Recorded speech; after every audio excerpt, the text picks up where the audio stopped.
Hello everybody, SlimKirby here, and welcome back to Mario Golf Toadstool Tour. I told you guys at some point I would come back for the rest of the co-op ring shot courses, and well, I guess you could say today is that day. At this point I have recorded all of the 3-player and the 4-player courses. I'll periodically have these videos posted before the end of the year. And if you couldn't tell from my commentary, this will of course be post-commentary. Just in the interest of, you know, doing this live would have been an absolute disaster, I think. I mean, the other videos were fine, but I'm going to go ahead and say it right now. The 3-player co-op courses alone took me around 7 or 8 hours of recorded footage. And yeah, it was a really, really long time to commit to this, but I eventually got them done, as you can see, and I'm here to showcase them to you guys. These were difficult. I mean, the 2-player courses were already pretty difficult because, you know, you essentially had to, especially for the later courses, get perfect shots with 2 different characters, not just one. If you ever made one mistake, you had to start the entire hole over. And yeah, that's frustrating. That's very, very frustrating. And that was the one aspect of the co-op courses that I didn't really like. I love that they actually, like, added this mode.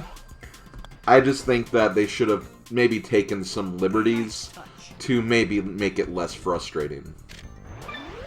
And I'll no doubt talk about ways that they could have done that through the course of these videos. But I'm going to go ahead and get right into this because I've essentially talked over this first entire hole.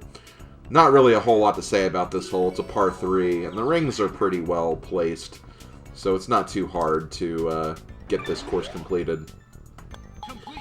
Before my characters, I picked Birdo, Yoshi, and Diddy Kong. With these characters, I wanted to accomplish pretty much one thing. Or actually 2 things, but a multitude of very similar things that would ultimately lead to me being successful in this mode. And that was pretty much, I wanted to use characters that had decent accuracy. So, like, if I did get a shot off, whether I was using auto or manual, it wouldn't matter too much. So, control, I thought, was going to be very important for this, and accuracy as well. I also wanted to make sure I had one straight hitting character, one draw character, and one fade character. That way, if we ever had a scenario where, you know, having one of each of those shots would be helpful, I'd at least be covered there. And, you know, these characters, they don't hit the farthest, but at least with Birdo has a pretty decent distance, and even though Diddy Kong has the 3rd shortest drive, it's not the shortest drive, so, you know, at the very least, he can still kind of keep up with the other 2 characters. And that's pretty much it. That's kind of what I wanted to accomplish with these characters. This hole is more of the same. Well, maybe not exactly the same, because there were, like, I think it was like 12 rings for this hole. And for that, it's just a matter of trying to find, you know, the point where the most rings intersect to just try and get as many rings as you can. And even if you miss one, like, you should have a shot to burn anyway, because this is still going to be essentially birdies with all my characters regardless. So, this hole itself wasn't too bad. But, yeah, this mode, like I said, it took me about 7 hours at least to record all of these. And this was just the 3-player courses. The 2-player courses was already a pretty long process as it was, and, you know, the 4-player courses took a long time too. Funnily enough, I think 4-player was actually easier than 3-player. But it was just long because you had to play as 4 characters. That's the main thing. That's the That's the main thing that made it take such a long time, is the fact that you're just controlling so many characters. And you just gotta get, like, really, really good with, you know, finding the best way to get all these rings. And, you know, just making sure that you, do your part in, getting on the green as accurately and efficiently as possible. Making sure you don't miss anything along the way, because that could obviously be bad. And, yeah, I don't really have much else to say about this. This is a very interesting hole. It's a par 4, so with the placement of these rings, you kind of have to hit through one set of rings and then go back to hit the other set and then get to the green, which is a little obnoxious because if you get far away from the hole, that's really going to add a lot of pressure to you. One thing you can do, and I actually accomplished that with Diddy right there, is if you manage to aim for the, kind of the ring, like the intersection between the two rings, you have a chance to get both of them. And I did manage to do that with Diddy Kong, so because of that, I only have to hit backwards with 2 characters pretty much, and that's good. I decided for Birdo right here, since Birdo was kind of closer to that tree. I thought it made more sense for Birdo to hit back here, just so I had more of a shot to work with hitting towards the green.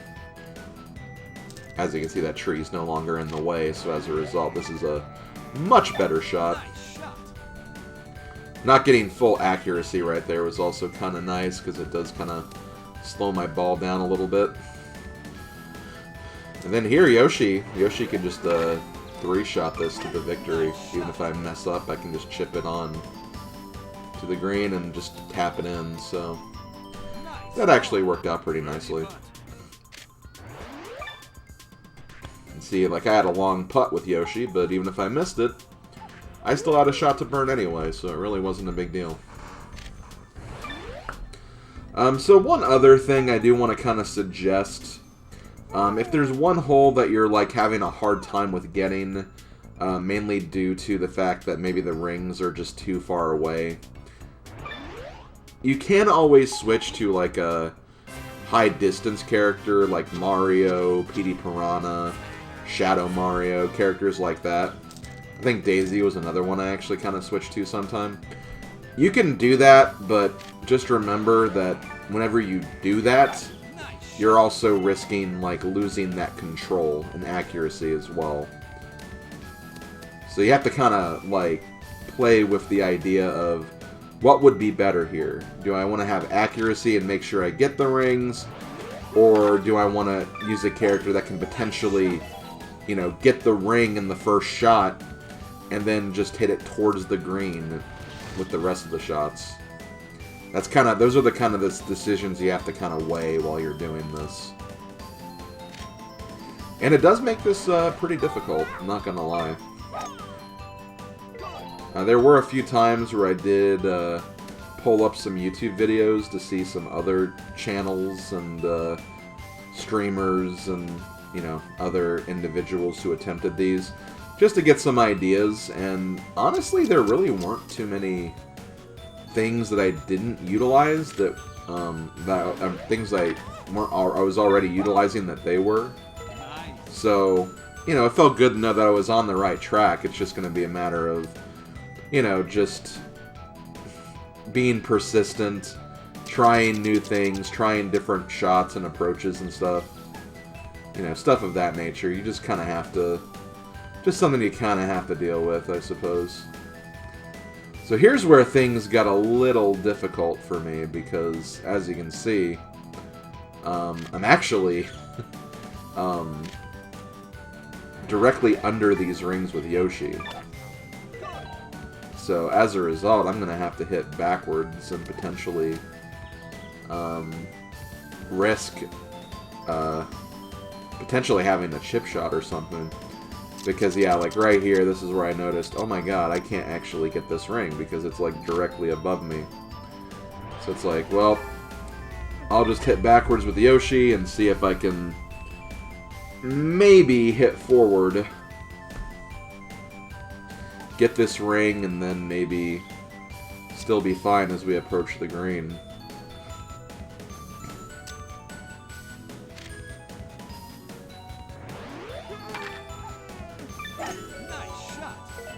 I do feel like there are a lot more holes in this mode, like the 3-player and 4-player specifically, versus the 2-player, where they do give you like a little bit of leniency. Like if you miss one, you might have a chance to still get it because you have potentially more characters to work with.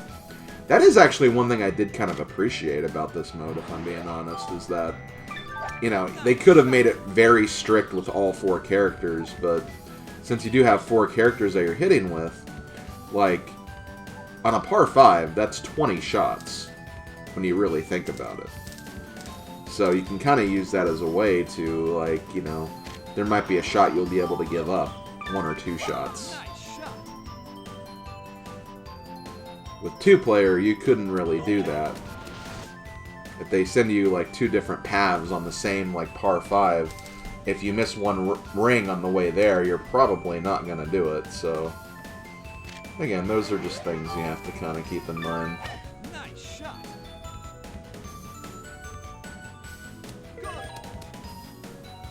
Let's see, that was a good location for Yoshi, since Yoshi has to tap it in there. But that should be more than enough easy putt to get there. And Birdo should be good, and then Diddy Kong, same thing. As long as you're near the green, starting on your birdie shot, you should be fine. I wouldn't say any of the greens are like that difficult to the point where like a chip and tap would be not good enough, so that's at least something you should be able to take solace in at the absolute least. There we go, that's it for that hole, and with that we're going to move on to the next course. We're back on Cheap Cheap Falls, hole number 3, which is a par 3. This one just kind of has rings in like 3 distinct locations around the green. It's very difficult to get the ring and then land on the green, so they're kind of expecting you to chip. But as I just said, for the last hole, for example, it's a case where, chipping is honestly pretty easy to do in this game. I think that chipping is this is probably the game that's actually best with chipping. And I feel like you have a lot of control in this game versus some of the other Mario Golf games. So as a result, like, you have means to make a shot, get close, chip it onto the hole, or close to the hole, and then just tap it in very quickly and nicely.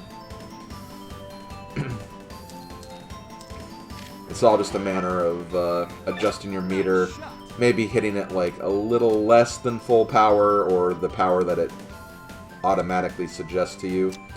And generally that should be pretty close, so that's something you should be able to utilize pretty well. So for Yoshi right here, that should be enough to get it. The shot meter was intersecting the ring, so thankfully we got that. Got it close to the hole, and just an easy tap in for all 3 characters. And then we can move on to the next hole. And sorry that there's not really like any transition in between the 2 holes, aside from just like a normal fade out. The way I figured it, this video, or these videos, were already really long as they were. And I didn't really want to waste time. So, next up we have hole number 6, which is a par 4. Only have 3 rings. So this is a very simple, do your first shot, get in position, use your second shot to get through the ring, and, if you made it on the green, good. If you didn't, just chip it on and chip it close and tap it in. This one's probably difficult because you do have to hit it on, or into very small rings that are on the top of trees, and if you don't get the accuracy just right, there's always a possibility that you might, like, hit the tree, you might hit it over the ring in some cases. So you have to kind of be careful with that. Thankfully, this should be okay. See, even if this is a pretty long putt, I still have 2 putts to work with at the absolute least.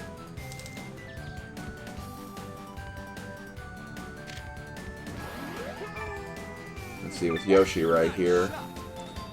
Like, even though I wasn't aiming at the green, it's Yoshi. He's a very good character, has a lot of good controls, so thankfully I could just use him to, you know, just chip on the green so they didn't make it on the green. And see, this is why I said it's important to have a draw, fade, and a straight shot character. Because that ring, if I had to hit that ring with Birdo, that would have put Birdo in a very awkward position. So having Diddy Kong there to kind of hit the, I think that was like a draw shot, allowed me to finish up this hole pretty easily. I mean, I still had to chip on and chip close to the hole still, but still worked out well enough, I think.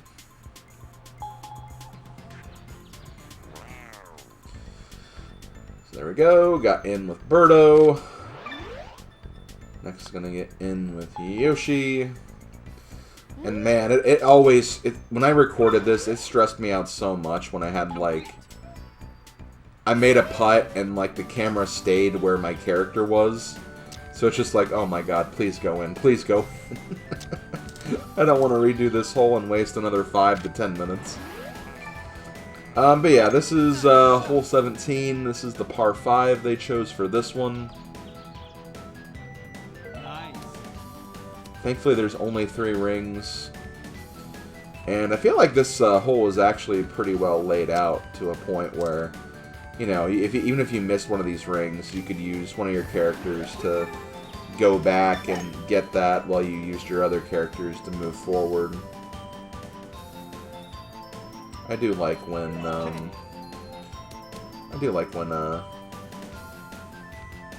these courses kind of give that. Again, it just seems like they're more lenient than the 2-player co-op courses. I think I still stand by the fact that the 3-player ones are the hardest, because I mean there were definitely holes in, you know, the Shifting Sands course. There were holes in the Blooper Bay course that I struggled with. I feel like for the 2-player, yeah, there were some weird courses on those courses, but I feel like it was really the Peach's Castle course was when things really got difficult.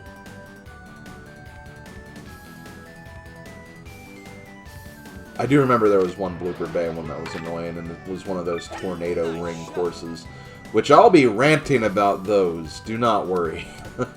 I will be ranting about those later. Definitely in the 4-player video, because there was one that really just annoyed the crap out of me in that set. But, yeah, I do like how, like, as they add more players, like, I think the courses themselves get a bit more lenient. It's just, you know, every mistake is very costly. And, like, to kind of explain this with actual numbers, because you're, you know, golfing with more players, you know, 15 retries for a 2-player co-op ring course could still be less time than 10 restarts of a 3-player one. Because, again, you just have more golfers that you're working with, which just adds more time. So the less golfers you have, the less painful it is to restart. But, you know, it's more painful to restart the more players you add, because it's just so many more shots you have to make. And, you know, the margin for error is just a lot bigger.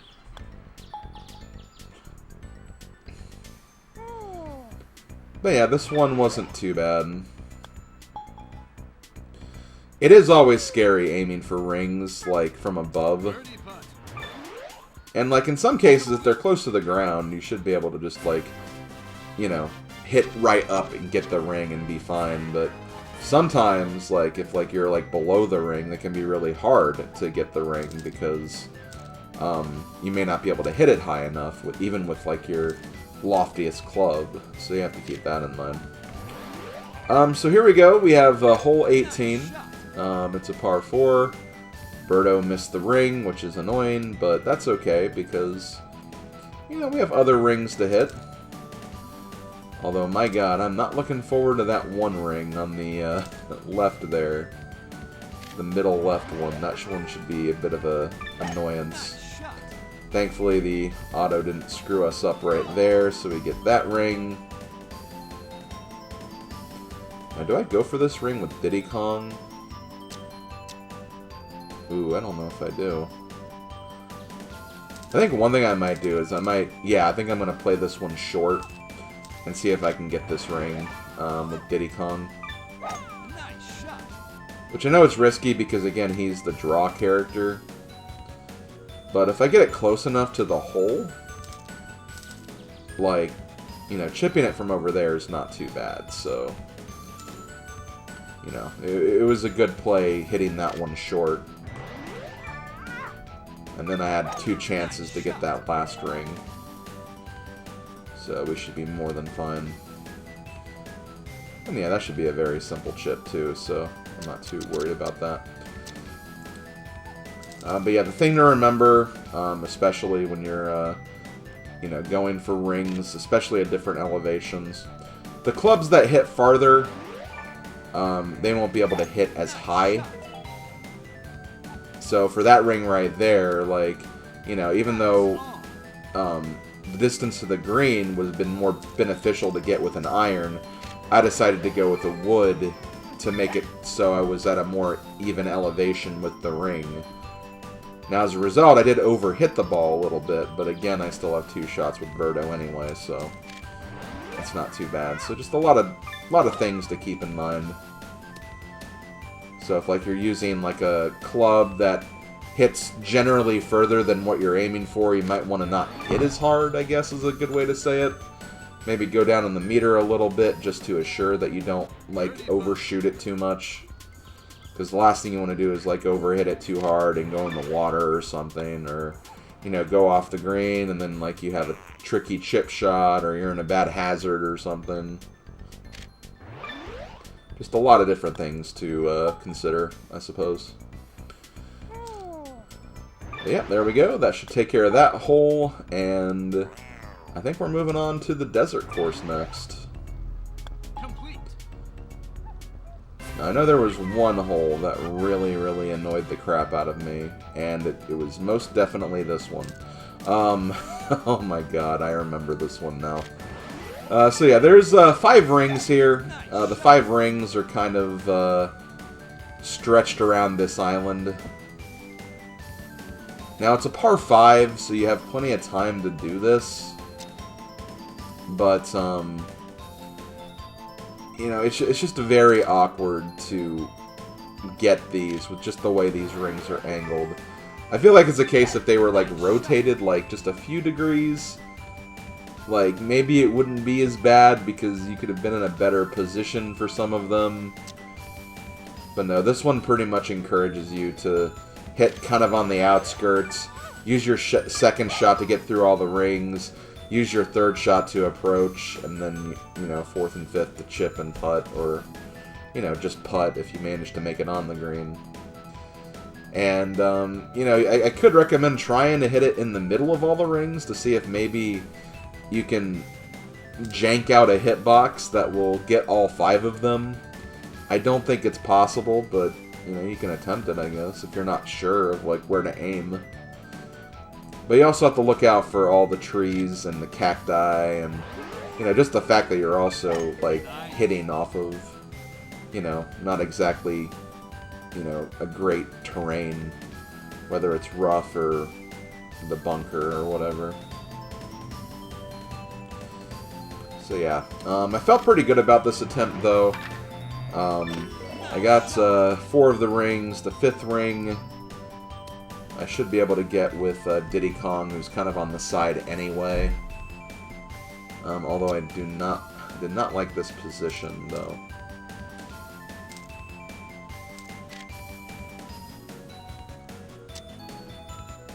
I also, yeah, realized that, oh wait, I was using my 1 wood for that. Probably not a good suggestion. So it's like, okay, I'll at least go to the 3 wood. I'll try to hit it not too hard. Then you also have to make sure that you're still getting it in the ring, too. We got the ring. We unfortunately go in the bunker. And see, this is where this does get difficult, because Diddy's not going to be able to do much with his 3rd shot here. So, you know, Diddy's going to have a very long 4th shot that he needs to use to get close to the hole. It probably won't be, like, super close, but enough to where I feel confident putting. And see, Yoshi kind of has the same thing, although I feel like with Yoshi I can at least get a little bit closer to the green. And then Birdo, no. Birdo's in a good position regardless, so I can just try to get there pretty easily. And see, this is why, you know, it's kind of good that, like, for Birdo, for example, because she is the largest driver of my 3 characters, if I can get her in a good position and get her close, you know, I have more control with my other characters, so if they're a little far back, it's not as bad. Like Diddy right there, like, you know, this is going to be a really good approach. Wasn't crazy about that bounce, but it's within 15 feet, and that's generally pretty makeable for me. Generally pretty makeable, not generably. Here I am making up words again. That shot was a lot better with Yoshi. But yeah, this shot's not too bad. You know, it breaks to the right, but as long as you know what you're doing with putting surfaces, you should be fine. Good job, Diddy. You did it. And now I just have to get it in with Yoshi, which shouldn't be a problem. And then I can two-shot with Birdo, who... yeah, that should not be an issue. And there we go. That was the first of the shifting sand courses. Now we have the second. This one seems like it's going to be a lot better. It's a par 4. The rings seem like they're just kind of on the edge of this fairway here. And, oh, actually, oh, I didn't even realize they're kind of down low. So yeah, this will be a little difficult, I guess. It's going to be one of those scenarios where we're going to need to probably not hit it as hard or as far. So we're going to have to chip from the bunker to get to the green, but it's not too bad. Again, we have some good control on our team here, so that should at least be in our favor, at the very least.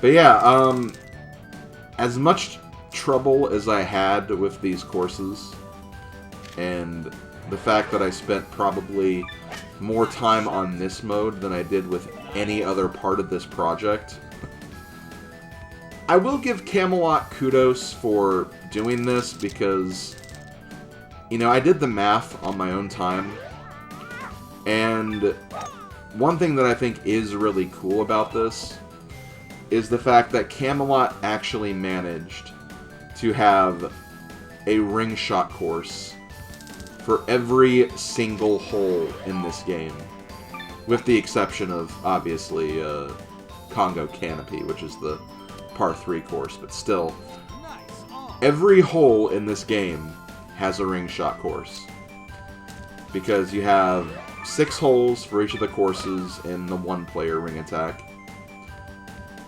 and that's 6 times 6, that's 36. And then you have 4 holes for each course for 2-player, 3-player, and 4-player. And, you know, you have 6 plus 12, if you add all the co-ops together. That's 18. And there is no hole that's utilized more than once.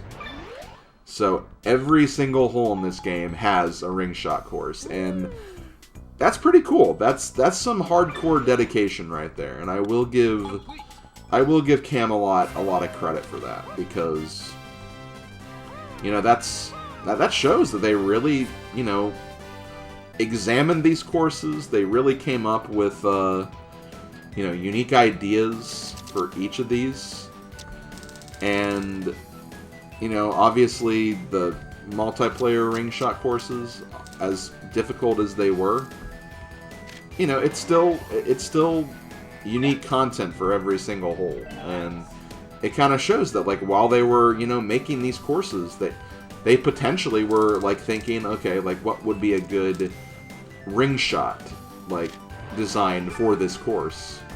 And they kind of did that with the coin golf as well, when you think about it, because each of the holes in coin golf has, like, a unique coin layout, too. So, you know, it just shows, like, how much thought and effort went into this game.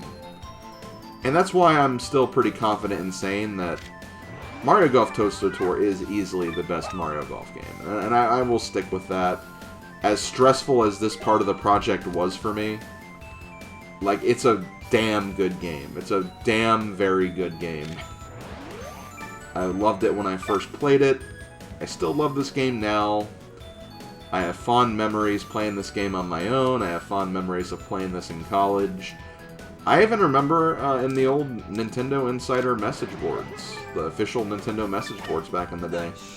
In the Mario board, I had a Mario Golf thread where I kind of hosted, like, tournaments for, you know, the other members of the board, and it was pretty cool.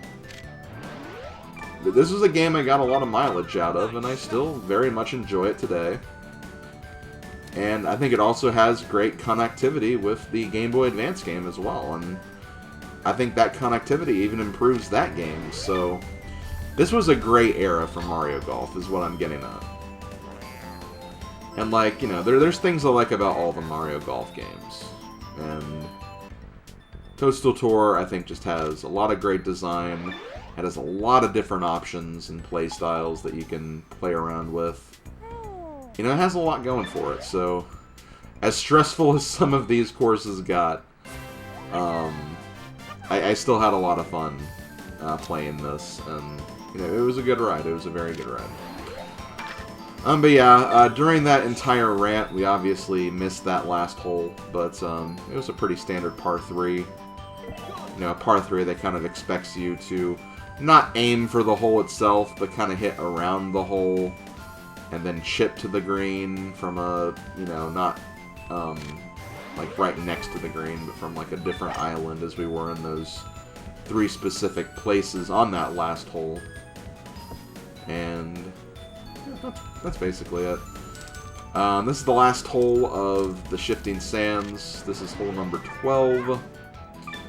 This one's alright. It kind of expects you to, you know, hit it close to these rings, or get the rings if you can on your first shots.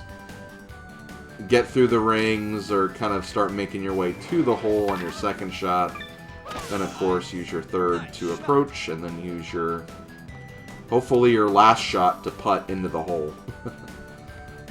You may be chipping as well, but I don't think I'm going to have that issue here.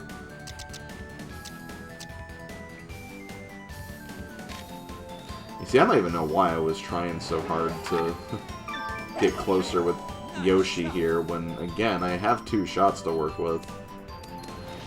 Still nice I made it on the, well, it wasn't on the fringe, but still nice that I made it pretty close, at least. And see, unfortunately, I had a bad shot with Birdo here, where the angle of that, I would have hit the side of the hill, which would have completely messed up my ball. So, unfortunately, I had to kind of shortchange this one and hope that my last shot wasn't too bad. But thankfully, we were in a situation where, you know, the green's not too terrible. And we actually landed pretty close, so ended up not being too bad. This is probably a hole that you want to attack because it's at the back and you're also kind of hitting uphill. So rolling over is not incredibly likely. Could still happen, obviously, but... You know, I was worried about Birdo. Looks like... Oh, man. Looks like Diddy's going to actually have the hardest shot here.